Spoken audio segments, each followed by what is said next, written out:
दोस्तों ऐसे तो हम अपने देश को सेकुलर बोलते हैं कि हमारा देश जो है वो सेकुलर है। और यदि ऐसे देखें जनसंख्या की दृष्टि से देखें तो भारत में हिंदुओं की बहुलता है, हिंदुओं की जनसंख्या ज़्यादा है। लेकिन फिर भी आज मुसलमानों का मनोबल इतना बढ़ चुका है कि मेवात जैसे जगहों पर और भी अनगिनत ऐसे जगह हैं जहाँ पर कि किसी भी प्रकार से शोभा यात्रा निकलती है, किसी प्रकार से रामनवमी की जुलूस निकलती है, किसी भी प्रकार से दशहरे की जुलूस निकलती है ना, तो उसमें मुसलमान बस्ती में मुसलमान आकर के उसको रोकने का प्रयास करते हैं। और आपने देखा कि मेवात में किस प्रकार से घटना घटी कि सुनियोजित तरीके से हिंदुओं के जो रैली थी, हिंदुओं के जो यात्रा था, उस यात्रा को किस तरह से टारगेट किया गया, किस तरह से लाखों लाख करोड़ों की गाड़ियां जला दी गई, किस तरह से 8-10 लोग मारे गए, किस तरह से 40-50 लोग थे जो घायल हो गए, किस प्रकार से महिलाओं के साथ बदतमीजी की गई, किस तरह से बच्चों को मारने काटने का प्रयास किया गया। तो क्या आप सोच रहे हैं कि ये भारत में मुसलमानों का जो मनोबल है वो किस तरह से बढ़ गया है।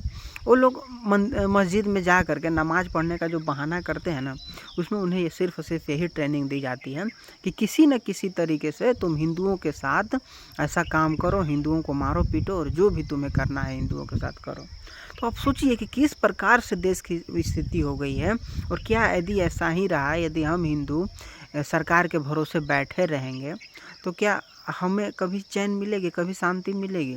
आखिर कहाँ तक सरकार भी हम चुपचाप बैठे हुए हैं, सरकार के इज्जत करते हैं, कानून का, प्रशासन का इज्जत करते हैं कि आप इस चीज़ को देखें, आप इस चीज़ को हैंडल करें। हम लड़ना नहीं चाहते। आखिर दो समुदायों के बीच में लड़ाई झगड़ा करके हम क्या हासिल कर सकते हैं।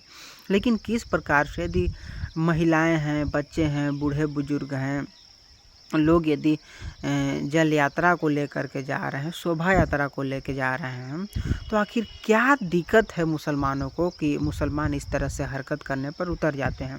लेकिन जिस प्रकार से मेवात की घटना घटी उसमें पाकिस्तान कनेक्शन लग रहा है। जिस तरह से भारत को बर्बाद करने के लिए जो एंटी हिंदू, कट्टर हिंदू रहते हैं, उन लोगों का किस प्रकार से सुनियोजित तरीके से उन लोगों ने छोटे छोटे बच्चों से, 18-20 साल के बच्चों से किस प्रकार से हिंदुओं पर हमला कराया गया है ना, इस चीज़ को आप भली भांति देख रहे हैं न्यूज़ के माध्यम से।